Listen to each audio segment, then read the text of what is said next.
Have you ever felt something so deeply, but when you opened your mouth to explain it, the words just were not there? You search your mind. You look for a way to translate the weight in your chest or the lightness in your head, but you find nothing, only silence.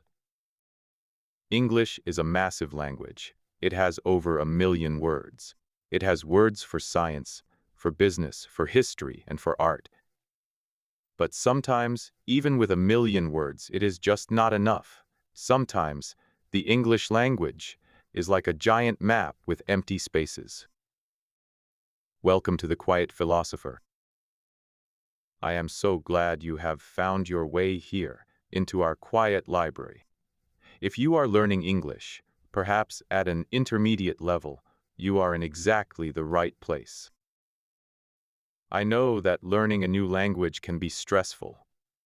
Your brain is working so hard to translate every sound. But right now, I want you to let go of that stress. You do not need to understand every single word I say.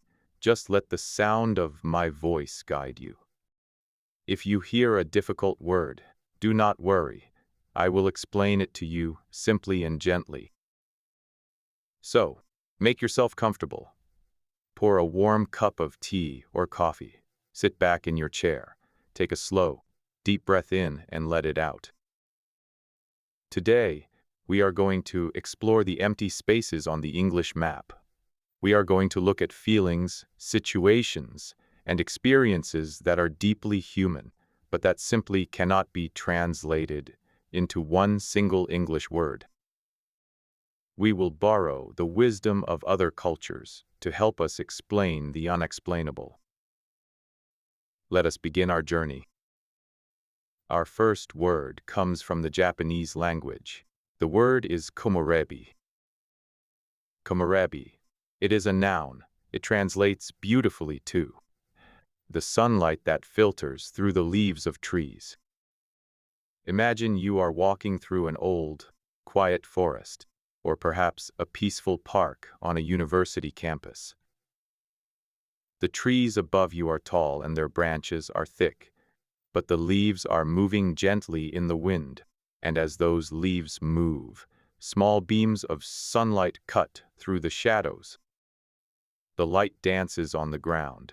It is warm, it is golden, and it is constantly changing. Close your eyes for a moment.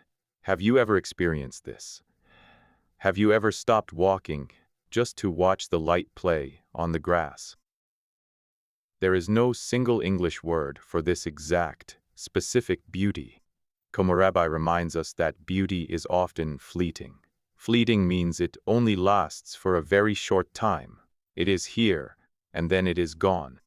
The wind moves, the sun goes behind a dark cloud, and the golden light disappears. But for that one single moment, it is absolutely perfect. Language creates a frame around a picture. By giving this specific type of sunlight a name, the Japanese language tells us to look. It tells us to stop walking, put away our phones, and look at the physical world. It tells us that this quiet, everyday moment is worth paying attention to. Our second word travels to us from the Portuguese language. The word is saudade. Saudade. This is one of the most famous untranslatable words in the entire world. It describes a deep, emotional state of nostalgia. Nostalgia is a warm but sad feeling when you think about the past. But saudade is even deeper than nostalgia. It is a deep, heavy longing for someone or something that you love, but that is absent. It is the feeling of missing a person, a place, or a specific time in your life. But it is not just a painful sadness. It is a beautiful sadness. It is melancholic. Melancholic means having a feeling of gentle, thoughtful sadness, usually without a clear, angry reason. Here, the sadness comes directly from love. Imagine you are looking through an old, dusty box in your bedroom. At the bottom of the box, You find a photograph from 10 years ago. It is a picture of you and a friend you no longer speak to. Or maybe it is a picture of a childhood house you used to live in. A house that has now been torn down. When you look at that photograph, your heart aches. It hurts a little bit in your chest. But at the same exact time, you are smiling. You are so incredibly happy that the memory exists, even if the person or the time is gone forever. That complex emotion is saudade. It is the love that remains when the object of your love is absent. As human beings, we often try to run away from sadness. We try to distract ourselves. But saudade teaches us to sit quietly with our sadness. It teaches us that our grief and our love are made of the exact same material. You cannot have one without the other. Let us travel to Germany for our third word. The word is Wohldiensamkeit. Wohldiensamkeit. This word is made of two separate German words. Wald, which means forest, and Einsamkeit, which means loneliness or isolation. Together, it translates to the feeling of being alone in the woods. In our modern life, we are constantly surrounded by noise. We hear cars, trains, cell phones ringing, televisions playing. There are thousands of people walking past us in the busy city streets. The modern world can be incredibly overwhelming. Overwhelming means it is too much to handle. It makes you feel stressed, tired, or powerless. But imagine you leave the busy city behind. You drive out into the quiet countryside. You walk deep into a dense, dark forest. You stop walking and you stand completely still. The only sound you hear is the wind in the branches, and perhaps a single bird singing in the distance. In English, the word lonely usually has a very negative feeling. It means you are sad because you have no friends around you. It means you feel abandoned. But Wohldiensamkeit is not negative at all. It is a peaceful, healing solitude. Solitude means the state of being alone, but choosing to be alone and feeling happy and restored by it. Have you ever felt this? The deep, quiet peace of being the only human being among the ancient trees. Nature does not judge you. The trees do not ask you for anything. They do not need you to be smart, or funny, or successful. You are simply allowed to exist. You are just there, breathing in the cool air. We are making wonderful progress on our journey. Listening to philosophical concepts in a second language requires a lot of brain power, but you are still here, and your mind is expanding. Let us take a very brief moment to rest. Relax your shoulders. Unclench your jaw. Take a slow, deep breath with me. Breathe in and breathe out. So far, we have explored the golden light in the trees with Komorebi. We have felt the beautiful, sad memory of love with saudade. And we have found peaceful silence in the dark forest with Wohldiensamkeit. For our fourth word, we return to Japan. This is a word for the intellectuals, the learners, and the dreamers listening right now. The word is Sundoku. Sundoku. It describes the act of buying books, bringing them home, and letting them pile up without reading them. Look around your room. Do you have a stack of books sitting on your desk or your bedside table? Books you bought months ago, promising yourself you would read them, but you never opened them. In English, we might just call this being messy or lazy. We might feel guilty about spending money on books we do not read. But Sundoku does not carry that heavy guilt. It recognizes that buying a book is an act of hope. It is a feeling of anticipation. Anticipation means a feeling of excitement about something that is going to happen in the future. When you buy a book, you are buying a promise. You are dreaming about the person you will become after you read it. Having unread books in your home is not a failure. It is a physical reminder of your curiosity. It shows that you want to learn, that you want to explore new worlds. Even if you do not have the time today, your unread books are waiting for you, patiently. Our fifth word takes us back to Germany. The word is Fernweh. Fernweh. You might know the English word homesickness. Homesickness is the sadness you feel when you are traveling and you miss your own bed, your own family, and your own country. Fernweh is the exact opposite. It translates directly to farsickness. It is a deep, painful homesickness for a place you have never even been. It is a form of wanderlust. Wanderlust is a strong, powerful desire to travel and explore the world. Imagine looking at a map of the world, or watching a documentary about a small village in the mountains of a distant country. Suddenly, you feel a sharp pull in your chest. You feel that you belong there. You feel sad that you are sitting in your living room instead of walking down those foreign streets. Fernweh is the soul's desire to expand. It is the feeling that our true home might not be the place where we were born. Our true home might be waiting for us across the ocean in a culture we have not yet discovered. If you are studying English to travel the world, I am sure you have felt Fernweh before. Now, let us turn our attention to how we connect with strangers. Our sixth word is very unique. It does not come from an ancient, historical language. It is a modern invention, created in the year 2012 by a writer named John Koenig. The word is sonder. Sonder. Imagine you are sitting alone in a quiet, dark cafe on a rainy Tuesday evening. You have a warm cup of coffee in your hands. You look out the wet glass window, and you watch the unknown people walking on the street. A woman runs past with a red umbrella. A man stands on the corner looking nervously at his phone. A teenager rides a bicycle quickly through a puddle of water. Normally, we view ourselves as the main character in the movie of our own lives.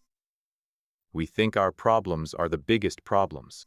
Everyone else is just an extra, a background character with no real story. But suddenly, as you look out the cafe window, you have a strange, powerful realization. Every single person you see has a life that is just as vivid and complex as your own.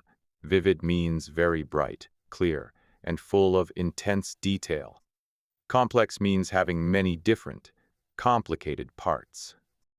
That woman with the red umbrella, she might be deeply, passionately in love.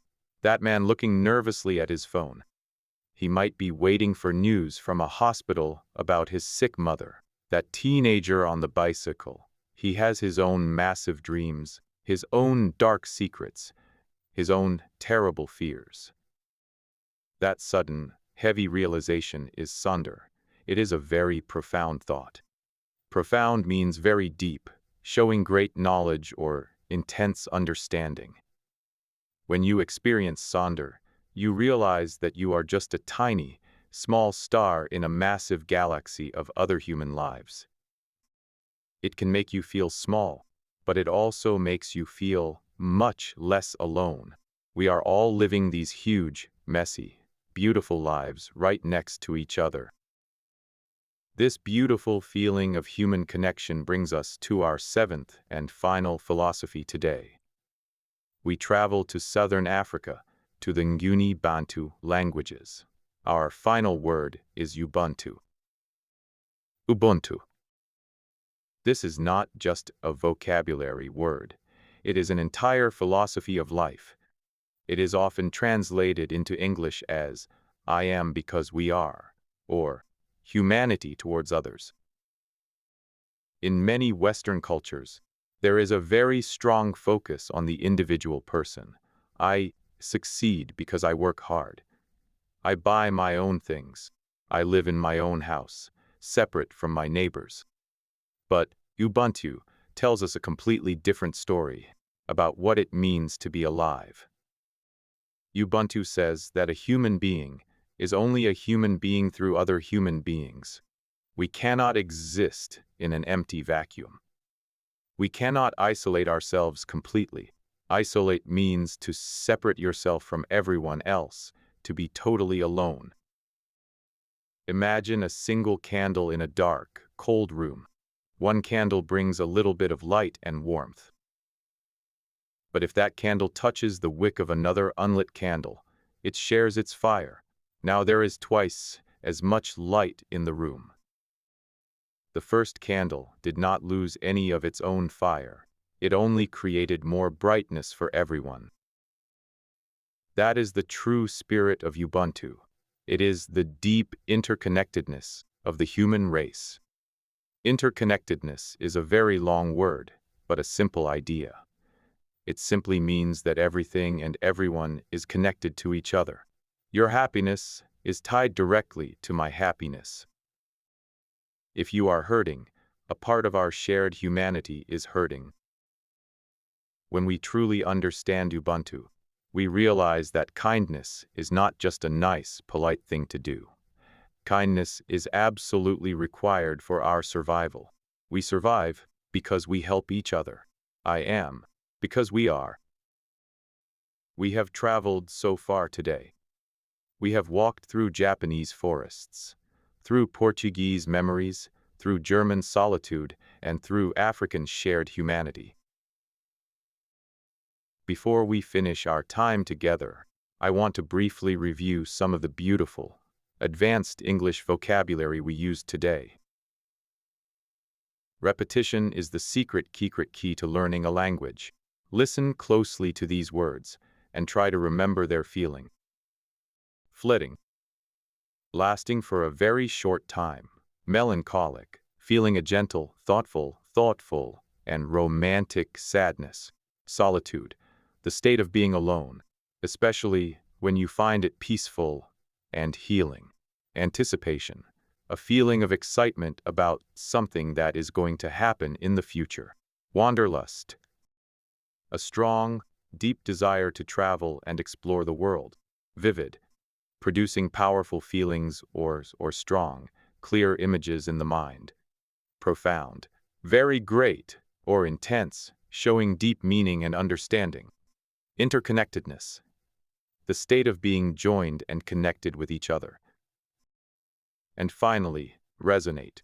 To resonate means to produce a feeling of shared emotion. If an idea resonates with you, it means you feel a deep, personal connection to it in your heart.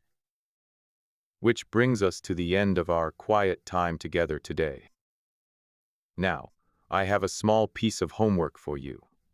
Do not worry, there are no tests or grades in this library. I want you to go down to the comments section of this episode. Tell me, which of these untranslatable words resonated with you the most today? Have you ever felt komorebi saudade, wol din samkit, sundoku, fernwe, sander, or Ubuntu? Or perhaps, is there an untranslatable word from your own native language that you wish existed in English? I would love to learn a new word from you. Please write your thoughts in the comments. Practicing your English writing is just as important as practicing your listening. I will be reading as many of your comments as I possibly can. Thank you so much for spending your valuable time with me today. Remember, learning a language is not a race to the finish line. It is a slow, beautiful, lifelong journey. Be kind to yourself, take your time, and be incredibly proud of the progress you are making every single day. Until next time, keep observing the world, keep asking quiet questions, and keep learning. Goodbye from the library.